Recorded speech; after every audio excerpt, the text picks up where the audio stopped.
On the 8th of March of every year, the world comes together to celebrate one of God's choicest creatures. Happy International Women's Day to every woman out there, especially the amazing I ones. hope you keep doing more and getting better. On this World International Women's Day, I thought it wise to share 3 things that women do to sabotage themselves and how they can stop it.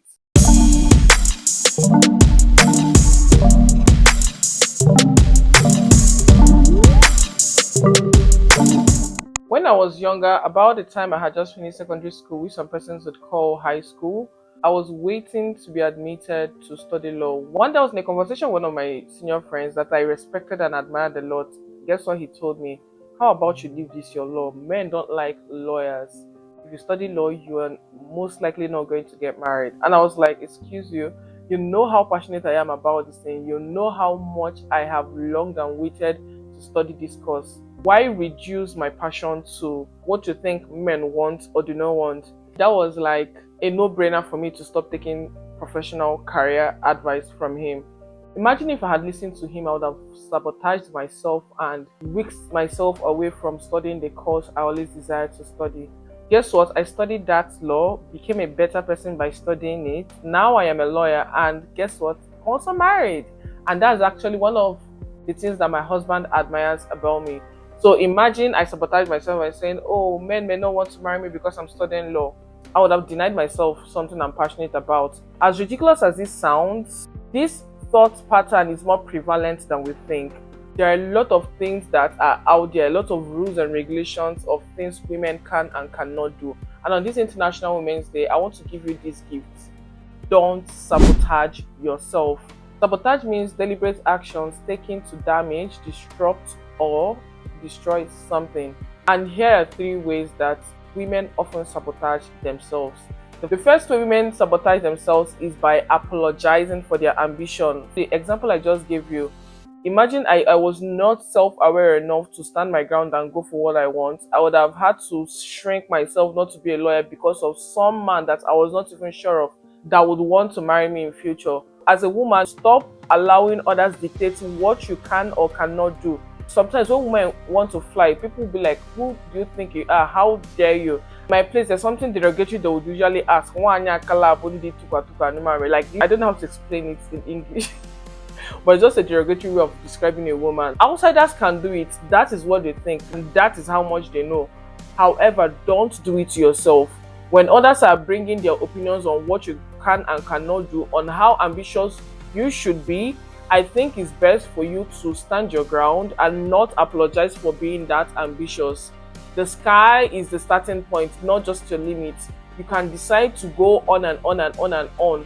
There is nothing that should stop you. There is nothing that should limit you. Recently, a video went viral where Mrs. Ibukun Awashika was talking about a woman that worked so hard, made a lot of money, and wanted to buy a house. And people were like, please don't buy a house because you're not married. Excuse you. Like, chapter what, verse what? Where is that written? Where is it written that is because a woman is single, she can't get a house, and that if she gets a house, she can't get married? All those things are societal imbalances that exist that you can decide to defy.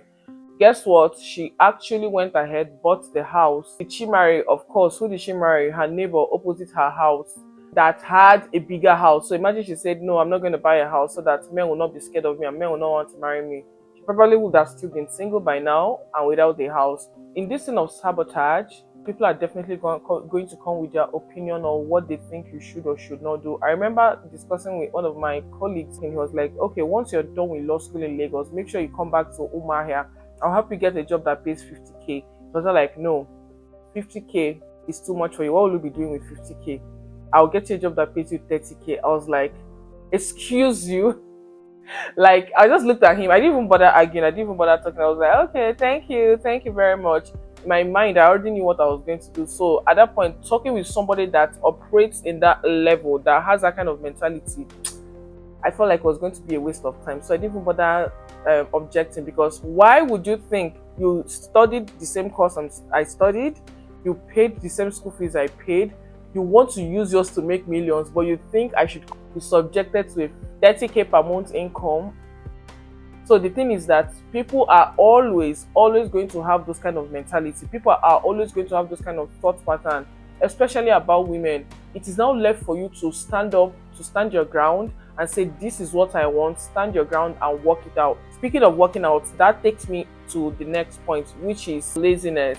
These days, we've magnified it and renamed it to sound less harmful. Things like presence treatment, soft life, blah, blah, blah. The truth of the matter is that when we see our counterparts, which are men, these people are always up and doing. The three men I've been closest to in my adult life include my brother, my brother-in-law, and my husband. And if there's one thing, if there's one factor that the three of them have in common, it is that when it is time to do a thing, they get up and get it done. So sometimes when we see that men are advancing and women are not advancing, sometimes it comes from that place of women not putting the necessary work that needs to be put in for them to get ahead. Now, I'm not saying this applies generally, but I'm just saying that sometimes that is one way that women sabotage themselves. Sometimes we just sit down, fold our hands, waiting for the princess treatment, waiting for the soft life. While there is nothing wrong with that, but if you have a dream, it is best to work on it. No one is coming to save you. No one is coming to work on it for you. You have to stand up and work it out.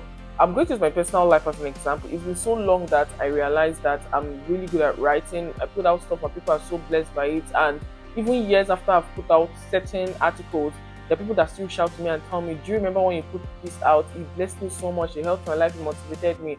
And at different points, I've gotten different book ideas, but I just kept sitting on it, waiting for someone to come and save me. And that's why sometimes it looks like men tend to achieve more than women, because once they get the idea, they run with it. They don't start thinking, oh, will anybody like my book? Will this happen? Will that happen? They just get it done and every other thing follows. And that is why I'm so proud of myself for taking action in that regard and writing my book. It is titled The 29th Street. The link is out for pre-order, so I'll drop it in the description box. So kindly go and pre-order my book. My gift to you for International Women's Day is this video. Your gift to me is by pre-ordering my book. The link will be in the description box.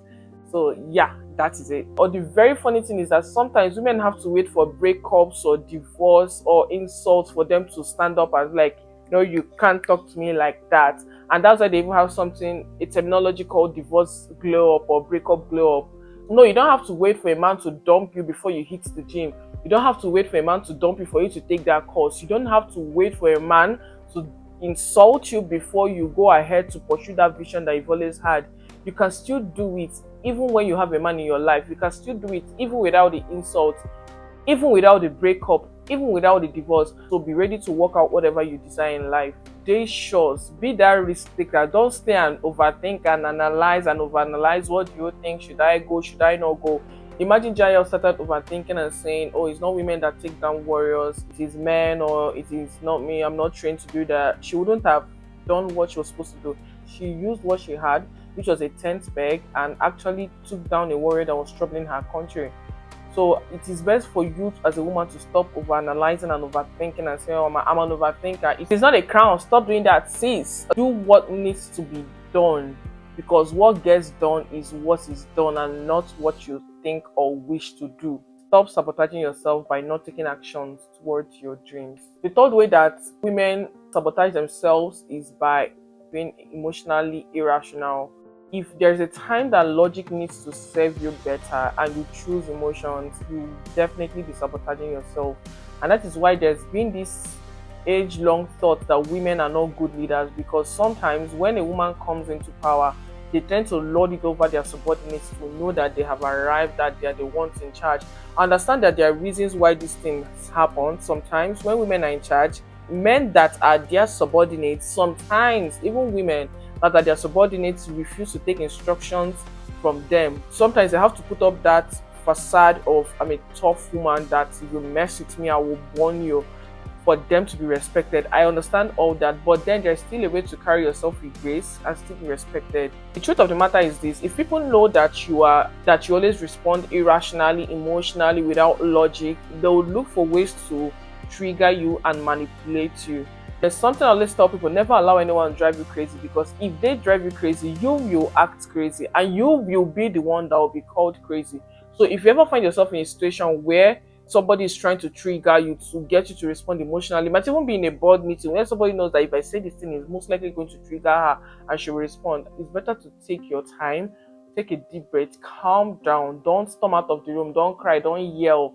Don't do those things that women are known to do.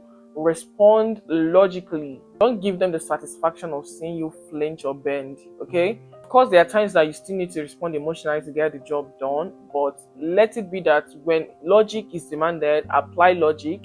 When emotions are needed, apply emotions. Basically, compartmentalize your emotions so that you know which one to bring out and when you bring it out. Let that general cliche of women are emotional not be with you. Let it be that you are able to know when to respond and how to respond at all times. Because training your emotions, compartmentalizing them, and handling conflict with maturity is a powerful way for you to command respect and authority. Don't sabotage yourself by not being emotionally matured or by acting irrationally, okay?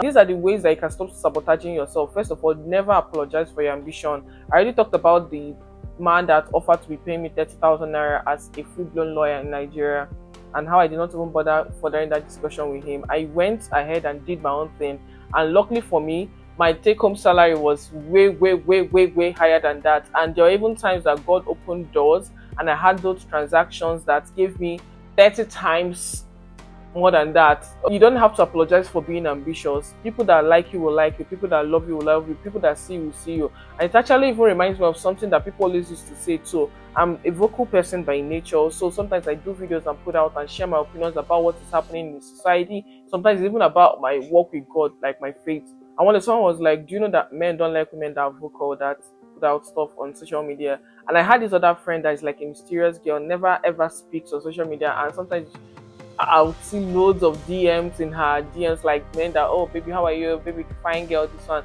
And I did not really see like in that volume for me. So I was not like, "Oh, should I stop talking? Should I stop being vocal online? Blah blah blah blah blah." Guess what? It's one of the things my husband likes about me now. So the truth of the matter is that who you marry will marry. Like, it's not about all those apologizing for whatever. And marriage is also not the summation of a woman's life. Of course, someone like me, I've always been clear about it. I wanted to marry, but if I had to stop putting out the things that God was placing in my heart, or the things, or speaking against the vices of the society because I wanted the man to marry me, that would be me apologizing for being ambitious. All right, so never ever do that, because it's not worth it at the end of the day. Then again, I get it that you're a princess and you deserve a princess treatment, you deserve the soft life and all that, but then stop being passive about your goals and ambitions. Get to work, stop being inactive, all right, about them. Get to work, put in the necessary work that needs to be put in, and get what you want. And you too can be a rich woman. Yes, there's nothing wrong with landing a rich man. Me too. Everybody wants to be Wunye Odogo. But then you can also be Odogres and also Wunye Odogo. Like, the combo is sweet. I don't you think so? So be active about your goals and work towards achieving them. The last but definitely not the least is train your emotions, compartmentalize them. Learn to respond logically even in heated conversations or situations. This is because training your emotions, compartmentalizing them, and handling conflicts with maturity is definitely one way to command authority and to command respect. People will be like, "Oh my goodness, there's something about this one. Did you see how she handled everything with grace?" Like, they will fear you because they never see you coming. Like, they don't know what they can do to trigger you. But if you're like, anyone to, they'll be like, "We know what to do. Let's go and push the button," and then you see act. Don't do that. Don't. Okay? With these few points of mine, I believe I've been able to convince you and not confuse you that if you stop sabotaging yourself in these 3 ways I've mentioned, you will definitely step fully into your power without shrinking, hesitating, or overcompensating. Now, from me to you, I wish you a very beautiful International Women's Day. I wish you all the best. Keep breaking those glass ceilings and keep doing more, keep growing. Never allow anyone to dim your light, and never ever dim your light, okay? Are there other ways you think that women sabotage themselves? Please drop it in the comment section.